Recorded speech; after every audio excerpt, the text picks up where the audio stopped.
All right, this is going to be Epictetus, the complete works. This is part 12.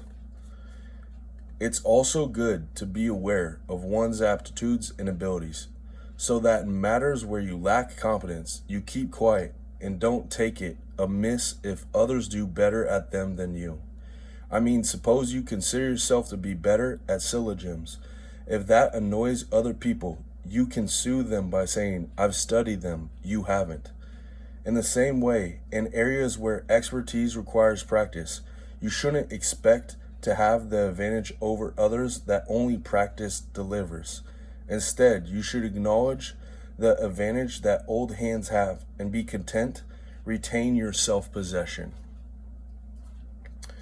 There's never any point in laying claim to what isn't yours. Always bear in mind what is and isn't yours, and then you'll be impervious to anxiety. But it's a curse for ears or wheat not to be harvested. By the same token, I assure you, it's a curse for people not to die. It's no different from wheat not ripening and not being harvested. But since it is we ourselves who are bound to be harvested, and we also understand that we are the things being harvested, we get upset. This is because we don't know who we are and haven't studied human nature as thoroughly as horse experts have studied equine nature. But what is there to hate about the fact that everything that's born will die? What kills you may be a knife or torture or the sea or a roof tile or a tyrant. What do you care by which road you descend to Hades? They are all equal, and to tell the truth, the shortest road is the one which a tyrant sends you. It never took any tyrant in the world 6 months to kill anyone, but fever alone takes up to a year. Talk of circumstances and so on is just empty noise and the clamor of meaningless words. Just bear in mind the distinction between what is and isn't yours. Don't ever lay claim to do anything that isn't yours. A podium and a prison are two different places, one lofty and other low. But in whichever of the two you find yourself, you will in unchanged if you are prepared to keep it unchanged. And when we're able to compose hymns or praises in prison, that's when we'll be taking Socrates as our model.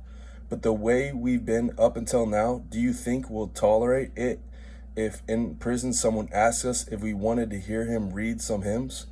Why are you bothering me? Don't you realize the trouble I'm in? In these circumstances, it is likely that question mark.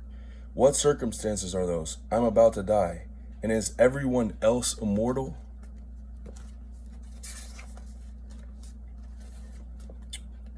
What we should do then is go to them unhampered by desire or aversion. We should behave like travelers who ask a passerby which of the two roads leads to his destination, without desiring it to be the road or the right any more than the road to the left, because what he wanted wasn't taking the road or that, this road or that, but the one that leads to his destination. God is a source of benefit, but goodness is also a source of benefit. It's plausible to suggest then that where the essence of God is to be found, there also is the essence of goodness. So what is God? In his essence, flesh? Hardly. Land? Hardly. Status? Hardly. He is mind, knowledge, right reason. So there, in short, is where one should look for the essence of goodness. I mean, you wouldn't look for it in the plant, would you? No. In a non-rational animal? No.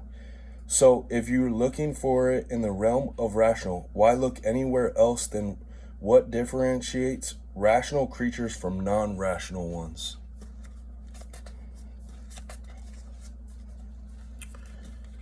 It's no ordinary matter just to fulfill one's potential as a human being. After all, what is a human being? A rational mortal creature, which begs the question, what does our rationality set us apart from? Wild beasts, anything else, sheep, and so on. So make sure you never act like a wild beast. If you do, you stop being human. And if you're not fulfilling your potential, make sure that you never act like a sheep, because that's another way to stop being human. What is it to act like a sheep? When we act to satisfy our belly or our genitals, when we act without purpose, when we act grubbily or heedlessly, where have we sunk? To the level of sheep. What have we destroyed? Our rational faculty. When we act aggressively with intent to injure, passionately and impetuously, where have we sunk? To the level of wild beasts. And while some of us are large beasts, others are vicious and small, and make us longer to be eaten by a lion. These are all the ways in which we destroy our potential as a human being. That's why philosophers require us not to be satisfied merely with study, but to add practice and then training. Over the course of many years, you see, we become used to doing the opposite, and the beliefs that we do hold and put to use are the opposite of the correct ones. So if you don't also put the correct ones to use, all we are is interpreters of others' views. I mean, is there anyone here right now who's unable to give a theoretical account of goodness and badness?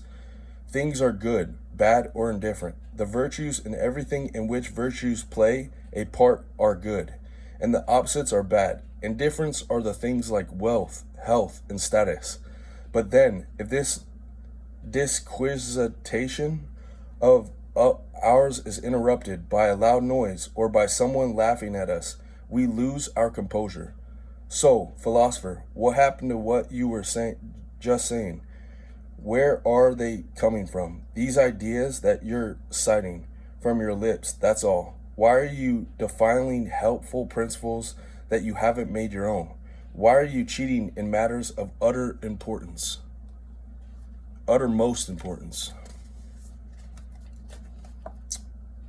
Hence, the philosophers are right to say that if you were truly a good person, were to foresee the future, he wouldn't resist even illness, death, or mutilation, because he realized that this is what he'd been allotted at the behest of the universe, and that the whole is more important than the part, the city than the citizen.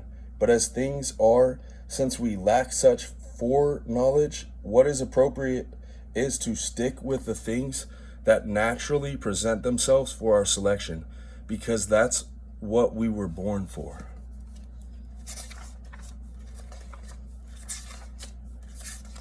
And actually, I think that's a good point for me to stop today.